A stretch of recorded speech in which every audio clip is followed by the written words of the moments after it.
The Merlion, that mythical creature with a lion's head and the body of a fish, it's Singapore's iconic tourism mascot, of course. Now, while many can name the mascot, few really know how the Merlion came about. In our SG50 report this week, Yeo Kai-ting traces the origin and development of the Merlion. The head of a lion and the body of a mermaid.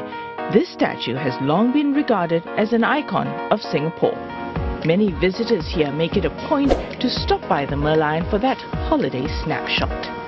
The Singapore icon is a Merlion. Every tourist knows that what is a Singapore means that Merlion. If we are going to ask someone that what is Singapore you want to visit, then he said the Merlion. The Merlion and the new opening up Marina Bay also.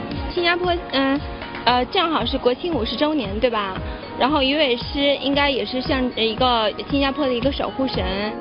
The Merlion was first created in 1964 as an emblem for the Singapore Tourist Promotion Board and served as the board's corporate logo from 1966 to 1997. It was a rather unique period in Singapore's history. So when the Merlion was introduced in the logo was 1964, and Singapore had recently ceased being a British colony, and it was in sort of political limbo. So the Merlion is actually quite a clever symbol. In this particular case, it kind of captures the roots of Singapore's underpinnings as a fishing village and a seaport with a fish, of course, and embodies the sort of cultural values, if you like, of the Singapore people. That was hardworking, thrifty, down to earth, and so forth, and yet combines it with, in this sort of chimera, with the lion, which of course we all know signifies courage and bravery and leaping into the future. This is the original Merlion design by Fraser Brunner, who was also curator of the Van Cleef Aquarium. According to the Singapore Tourism Board, the design reflects the legend of Sang Nila Utama, a mythical tale of a Malay prince who sailed across the seas and discovered a fishing island called Temasek, meaning sea town in Old Javanese. After arriving on the island, he was confronted by a majestic creature which appeared to be a lion. And that was why he decided to name the island settlement Singapura, which means Lion City.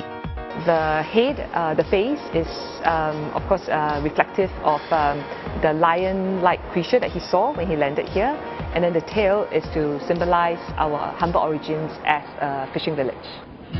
Following its introduction, the Merlion became so popular that two statues, sculpted by the late Lim Nang Seng based on a blueprint by artist Kwan Sai Keong, were installed at the mouth of the Singapore River in 1972.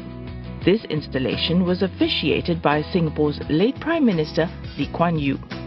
But the completion of the Esplanade Bridge in 1997 meant that the 8.6-meter statue could no longer be viewed clearly from the waterfront. So in 2002, both the main statue and the little one were relocated to where they stand in Merlion Park today. These aren't the only Merlion statues in Singapore. Since 1996, one looms large over Sentosa. Standing at 37 meters, giving this gigantic statue a bath is no mean feat. These abseilers are specially hired to carry out this tough task, armed with ropes and spray jets, all these just to give the Merlion a clean coat. There are 3 other Merlion statues authorized by the Singapore Tourism Board. If you're up for a good trek up Mount Faber, there's one at the top of Faber Point. And the next time you're around Ang Mo Kio Bishan Park, keep a lookout for these other 2 Merlions near Block 220. It's also made its way overseas, to Indonesia, Shenzhen, China, and as far as the United States. Singapore Tourism Board is indeed the custodian of the use of the Merlion emblem. You just apply for it online through our corporate website. The use of the Merlion emblem is free of charge. In recent years, other iconic structures like the Marina Bay Sands and Gardens by the Bay are beginning to be used as symbols of Singapore. Will the Merlion one day lose its popularity? I think the Merlion is an enduring icon. We know that today, 1 in 5 visitors will go to the Merlion Park when they are in Singapore. And I think what's heartening also is that a lot of local designers in recent years have been very inspired by the Merlion. So what has come out of it is that we've seen chic and unique products such as ice cube trays, such as porcelain plates, such as cushion covers and so on. And this has helped to sustain the interest in the Merlion, not just amongst tourists, but also amongst the locals.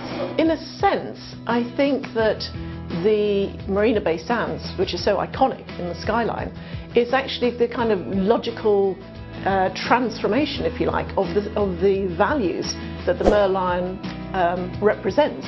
Because, you know, there you have something exactly analogous and not rivalrous, because it's signifying the historical roots in the sea, and yet it takes a lot of courage really to build an architectural structure like that. So I think it's very complementary with the principles that the Merlion initially signifies.